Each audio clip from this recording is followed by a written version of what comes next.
Welcome to the First Time Facilitator podcast. Whether you're a first-time facilitator or a seasoned pro, listen in for tips and tricks to make a bigger impact at the next workshop you deliver. And now, your host. She was wearing a shower cap when she met the former Prime Minister of Australia, John Howard, Leanne Hughes. G'day everyone, and thanks for pressing that play button on episode 15 of the First Time Facilitator podcast. I'm your host, Leanne Hughes, and I hope you're having an incredible start to the week. If you haven't already, please subscribe to the podcast in iTunes and leave an honest review on there too. I read every one. You can also send me your thoughts on the show and recommend facilitators by sending me a tweet at Leanne Hughes or email hello@firsttimefacilitator.com. Our guest today is Therese Lardner. She's also based in Brisbane, Australia, and she's a very smart cookie who's also extremely relatable and articulate. We met at a HR conference last year where she spoke about the importance of leaders and their emotional vocabulary. We drilled down into this a little bit more, and I also asked Therese how she approaches the topic of emotional intelligence when clients ask her for help. Language is important for Therese, and she shares what she does differently when she speaks to academics versus corporates. She also shared how she got her confidence to speak in public and how she was thrown in the deep end, look, aren't we all, following university. If you also love talking about employee engagement and creating strong work cultures, we also find out her thoughts on what needs to change to improve that for organisations now and into the future. I hope you enjoy the show. Our guest today is a leadership and engagement coach, workshop facilitator, speaker, executive coach, and psychologist with a simple, no-nonsense approach to building leaders and businesses. Her natural way of engaging with people means that she's just as comfortable in the boardroom as she is on the factory floor. That's a fantastic description. Welcome to the show, Therese Lardner. Thank you so much for having me. It's great to have you here. Now, Therese and I met each other as we were both speakers at Disrupt HR last year, and I completely agree. The way that she comes across is effortless and completely natural. Now, Therese, I know a bit about you, but I'd love you to share with our listeners, how did you enter the world of this career in terms of training, facilitating and working with businesses? Sure. So I started out straight from school going into psychology, not really knowing exactly what it is that meant and what that was going to entail, but knew that I always wanted to work with people and loved working with people. Fast forward through my degree and getting out into the workplace as an organisational development consultant, one of the first things that I was tasked with doing as a recent graduate was facilitating workshops and training, which for a new grad was completely nerve-wracking. But I was still talking about topics that I really enjoyed. So things like change management and leadership. Back then it was the multi-generational workforce, which has kind of gained a lot of pace these days. But, 10 years ago, that was a really big topic. So, yeah, I was thrust into the world of facilitation, I guess you could say, but have always enjoyed being with people and being in front of people as well. I don't mind being on a stage, that's for sure. That would have been very daunting. Did anything in university prepare you for actually stepping up in front of corporate people and trying to communicate or change their opinion, shift their behaviour? In small ways, yes, but what I really learnt in terms of the transition from university into the workplace is that I almost had to forget all of my academic training, how we would structure arguments. It was all around what will happen as opposed to what may happen. May is a big word in psychology. We like to catch all kinds of things. But the language that you use presenting to a corporate audience is very different. As I said, how you structure the argument is quite different. And I really had to navigate my way through that vocabulary and that structure to be able to connect with the corporate audience. So I think one of the best pieces of advice I was given when I was starting out facilitating, rightly or wrongly, was that you know more about this topic than your audience will. So if you use a wrong word here or there, if you muck up the order that the content is meant to be in and you revise version 3 instead of version 2, and they're not really going to know. What they're going to remember are the key objectives that you were going to take them through, the key elements that they had to walk away with, as opposed to a misstep here and there. And I think that really took the weight off my shoulders as I was starting out.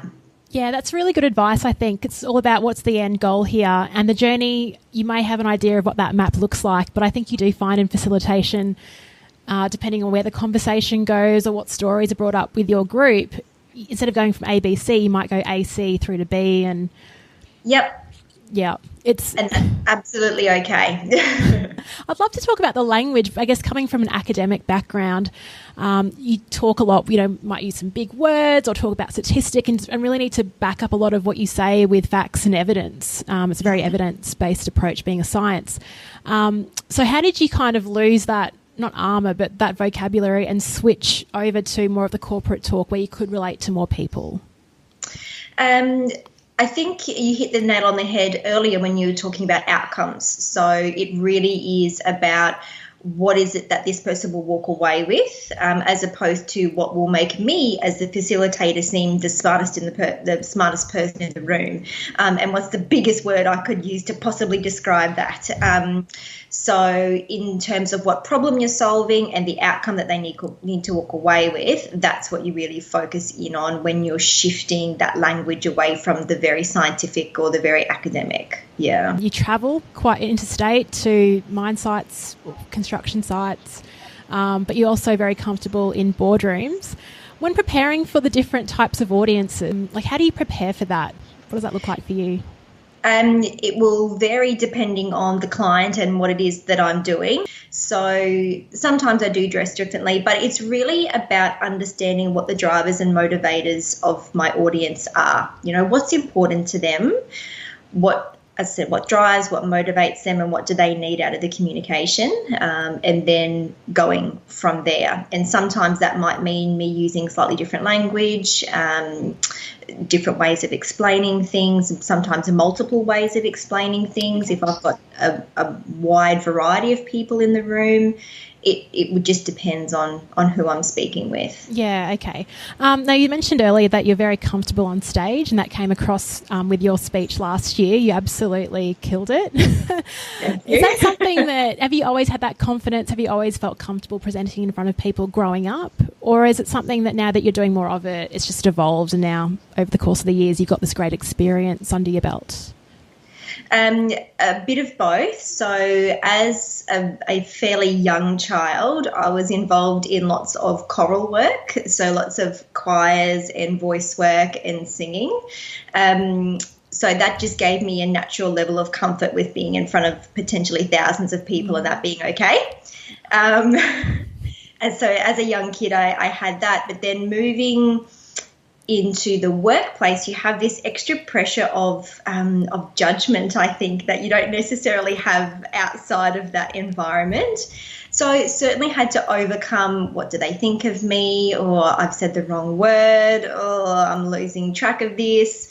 So certainly had to overcome that, but have always had that level of confidence in terms of being in front of people to kind of fall back on. So there's always been a bit of a performer in me, I think. That is so cool, and I never knew that about you. It's just fascinating. Yeah, interviewing all these facilitators with backgrounds in stand-up comedy, just all different industries and what people have sort of leaned on. And I think the best thing about this is that it doesn't matter what industry you're from. There's always something to take away that will give you that confidence. Absolutely. So love that. Now I'd love to talk about an upcoming trip that you have on. Where are you off to and why are you going? Sure. So I'm off to New York shortly to speak at a World Summit on positive psychology, mindfulness and psychotherapy. It's a very long title. And tell us, how did you score that gig? I'd love to hear that. And also, what are you sharing with the audience over there? The the story behind this is very serendipitous. So I had started out in the land of Twitter, which I don't still really understand. I'm not big on tech, but I'm getting there. And I had accidentally followed a conference, and then they got in touch with me, obviously having seen my website, looked at some of my work on LinkedIn externally, and said, would you like to present? So I submitted an abstract. They loved it, and the rest is history. Congratulations. Thank you. I could virtually give you a high five now. But, yeah, love to hear what you're sharing with them. Yeah, so one of my biggest areas of passion is around employee engagement. So I'll be talking through the future of employee engagement and how what we've been doing for the last decade or so really isn't working, and some different ways forward. So I've done some very cool research and partnered with an organisation here in Australia to do that, and to trial an awesome app that has just come onto the market as well based on my research. So, yeah. Nice. Now, a lot of our listeners, they aren't actually full-time speakers. They all work in, well, the most of them that I've heard from work in organisations. A lot of them are in HR roles. Yeah. So I'd love to hear what's one takeaway regarding employee engagement, I guess, that we've done wrong and that we can change for the future. Yeah. I don't know that we've done it wrong, but it's not working. And if we keep on doing the same old thing, we're going to get the same old results. And in my mind, the biggest thing is that we're focusing on head engagement. We're focusing on, are we giving people interesting work? Are we giving them the right salary, the right benefits? Have I communicated a compelling vision? Which is all very important. But what the research is telling us, and what we know from our experience as well, is that we need to engage people's hearts. We need to provide that inspiration. We need to make sure that the work they're doing is energizing, that they have that sense of flow and connection to what they're doing and their team. So that's the future of engagement, is head and heart engagement. Wow. To be able, in the context of leading from an area of growth, so making sure that we're investing in our people. But my real passion is that head and heart engagement. That is such great terminology, head and heart. Interesting. Are there any sort of practical takeaways that, like a leader who's out at, a project or at a site, knowing that, what's something that they could do to start bringing in the hearts of their staff? It might sound very simple, but the simplest things are often the most powerful. It's having real conversations with people. So not the superficial stuff, not the, hi, how you going? It's what's going on for you at the moment, and really getting to understand some terminology that I used earlier, understanding what drives and motivates them, what gets them out of bed, what puts fire in their belly, because it might be their work or it might be something else. And even if it's something else, you can't hope to connect someone to their work unless you understand what drives and motivates them. So I think that's the essential part that's missing from engagement, as well as those real conversations that backs up all the surveys and all the stats that we do, to really understand what makes people tick and how we can connect what they love into what we would love them to do. That sounds very similar. You recommended a book to me when I last saw you, and that was Simon Sinek's Find Your Why, the workbook. Yes. And I have started reading that, and it's very similar. So everyone, I think he starts off with, everyone has the right to wake up in the morning and feel motivated to do something that means something for them. So links in all really nicely. Now, you spoke about the practical tool, which is sort of shifting the language and saying, instead of asking, hey, how are you going, using something a bit more substantial. And that kind of leads into the talk that you did at Disrupt HR last year, which was amazing, and we'll link to your video as part of the show notes for this episode. Can you share with our audience why you're so passionate about this topic and why leaders of today need to really work on their emotional vocab? Yeah, so at Disrupt HR, I spoke on this topic of leaders needing emotional vocabulary, and the reason I'm so passionate about that is I see so many leaders who have the internal drive to have conversations with people, and they know that they need to have these great conversations, but they don't necessarily have the vocabulary to have those conversations. They don't have the words to use. And what I spoke about at Disrupt HR is if you track that back, it can go back to childhood, and not from a Sigmund Freud, let's lie down on a couch type thing, but we don't encourage even babies to express how they feel. We shush them up and we tell them that we don't want to hear what they have to say. And as kids grow, we're not, again, encouraging them to use nuanced language. Does a child know the difference between being angry and frustrated? Or a simple example, but that then translates into schooling, and that translates into the workplace. And if we're not encouraging people to express themselves and we haven't given them the tools to do it, then they pop out the other end of high school, go into uni, go into the workplace, and all of a sudden we're expecting them to have these amazing human conversations, and they struggle. Yeah. I also know that the HR systems and trends of the 90s had a lot to do with that as well. So when we're telling people to leave their baggage at the door and not to speak about themselves at work, then we've created this a range of generations who are in the workforce who can't be themselves. They can't be whole human beings at work. So it's kind of compacting in terms of not being able to express yourself, not knowing how to express yourself, and then it not being appropriate when you go into the workplace. Wow. So when let's just say an organisation has recognised the need for this and they've called on Therese to come in and help them, what is your approach to helping leaders and managers develop this vocabulary and really recognise how they're feeling and how they should communicate?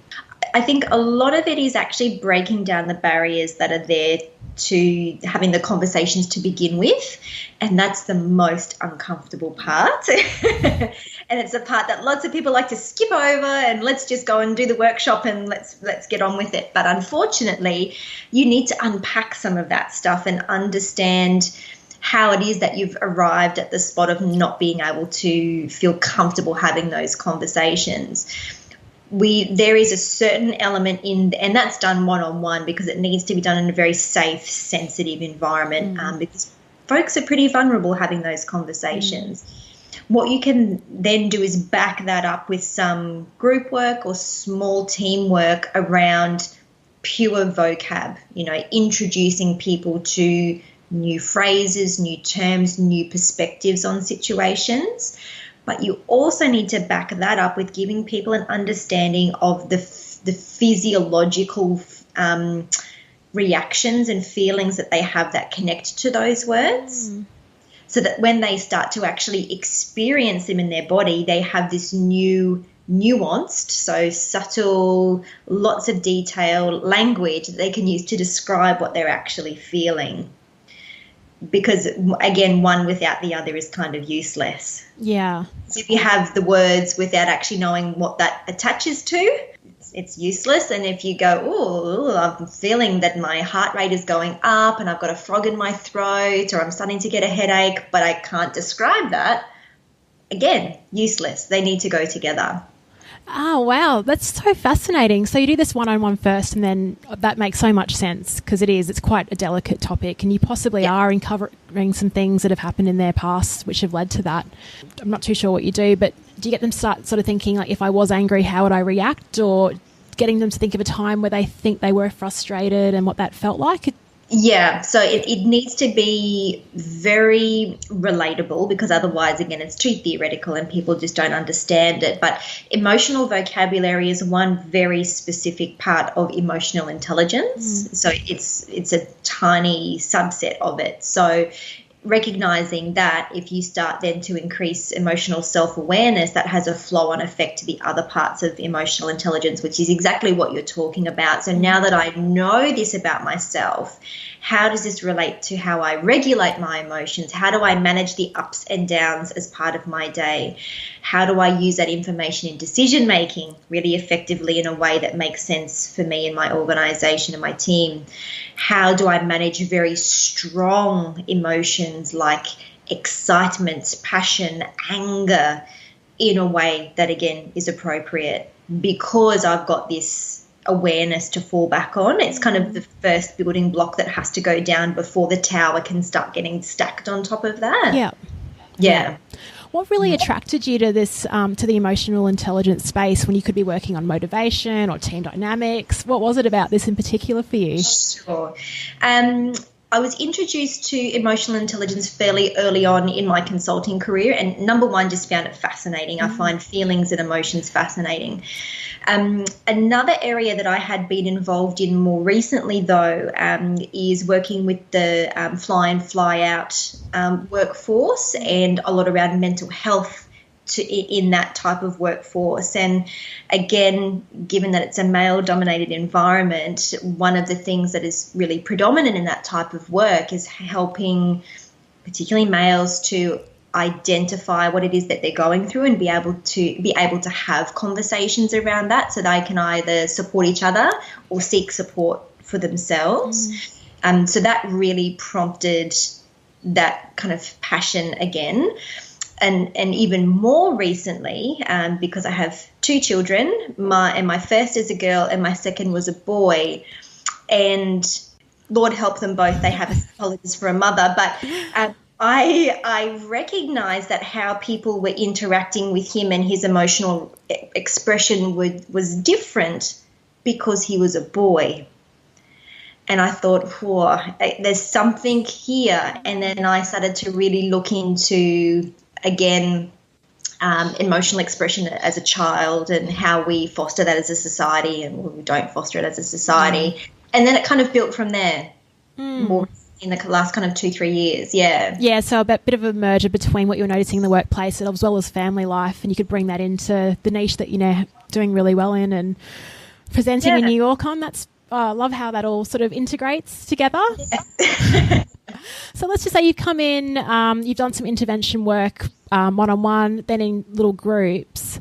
How do you feel, like how is learning sort of transferred into then, or embedded into their behaviour change once they get back to work? Because as you and I know, like the transfer of knowledge from pure classroom learning to the workplace is pretty ordinary if you don't manage it really well. So one of the things that I really like to do, again, depending on the culture of the organisation, is sustainability sessions. So after the one-on-one coaching is finished and the small group work is finished, actually going back on a regular basis and holding sessions to allow people to brief and then debrief on what it is that they're implementing. So they have an action plan. How are you going to implement that? How have you implemented that? So that there's this ongoing check-in supporting their learning back in the workplace, as opposed to here's an action plan, see you later. Yeah. Best of luck. I love that action plans, keeping everyone accountable, especially if you've got peer support and, you've made these commitments to check in following that. Yeah. Nice idea. Yeah. Love it. Yeah. So in your observation, what are the skills that every good facilitator needs? Cool. That's a big question, Leanne. It is. Funnily enough, I think one of the first things to cover off is the capacity to listen, because folks think that particularly facilitation, which is quite different to presenting, facilitation is just talking, and it's not just covering off content, because you need to be able to facilitate those back and forth group discussions. You need to be able to pick up on the cues of all the different people in that group to see, number one, are they getting it? Are they engaged in the content? Is there a different way that I can explain something? Do I need to draw someone out a little bit more? So the only way that you can recognize that is by listening and observing, because if you just talk at them, it's about you and not about them. It's a presentation and not a facilitation. Yeah. That is such a great point. I think it really relates to what you're doing in terms of the emotional intelligence space. So actually being aware of, firstly, of that you need to hold back and listen, but also observe and say, okay, well, that person, their physiological response is this. I feel like they might be getting a bit nervous about the subject. So as a facilitator, you really need to be aware yourself. Yeah. That's what it sounds like. And I think the other element of being a facilitator is just being switched on the whole time, which can be exhausting if you're doing lots of facilitation, which I have been recently. But you do need to be present. You need to be switched on, because the group or the team is relying on you to connect dots for them. So again, if you're just throwing content out there and you're not connecting what Sue said in this morning's discussion with the piece of content that we're discussing this afternoon, then you're not drawing them in and engaging them in that discussion, connecting the dots for them and helping them to understand how all the pieces of the puzzle fit together. So being present and being checked in, I think, is super important for facilitators, and that's where I see some fall down, is they just don't understand the need to just be in the room and not thinking about everything else that's going on. Yeah, it's so hard. But it's also a relief to hear that other people get really tired after running a workshop, because I thought it was just me. But it really is. At the end of the day, you're like, whoa, like I need a glass of wine, I need to put my feet up and sort of reflect back on what could I have done there. Or, every time it's a learning opportunity every time you're in the room, I think. Absolutely. And I've had periods just recently where I've done a number of workshops. So I've done recently 4 days of facilitation in a row. And you're right, the only way that I was able to stay present and mindful through that time is as soon as I finished, I put on my running shoes, I went for a run, and even though I was exhausted, it still allowed me to disconnect from what had happened during the day, get some fresh air, and then later on circle back and reflect, as you said, what could I do differently? What do I need to focus on tomorrow? Knowing what I've seen and heard today. If you don't allow yourself that space and you just keep on pushing through and chugging through, you can't be present. Yeah. It's just physically possible. Yeah, it is. It really is. And a fellow facilitator I spoke to in a couple of episodes ago said it is actually a really physical job. And we can't just remember it's all about the brain. We actually have to prep ourselves physically. We're walking around, we're listening, we're focusing. It can be exhausting, but not to put any facilitators off, because it's a great career field to head down.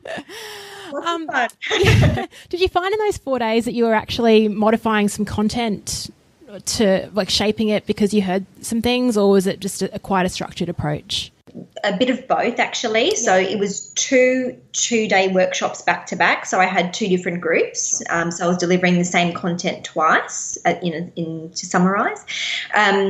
So there was a certain level of needing to be able to get a certain amount of content across to both groups, because there needed to be quite a lot of overlap and similarity in terms of what the 2 groups were hearing.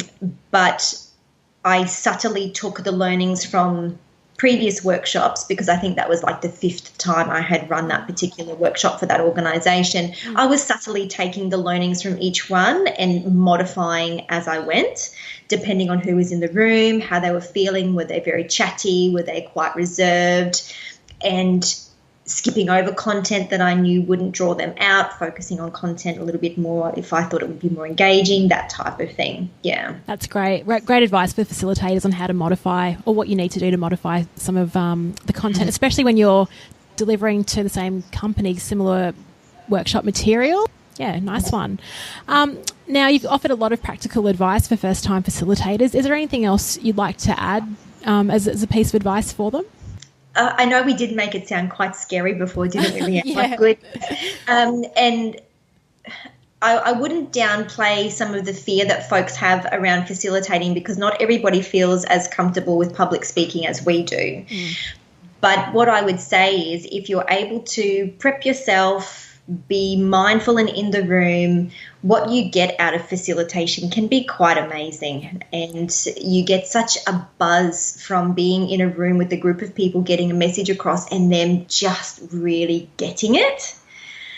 So no matter how scared you are, no matter how underprepared you think you might be, just give it a red hot go, because odds are on the other end of that will be such an amazing feeling for you and a group of people who have learnt something they'd never known before.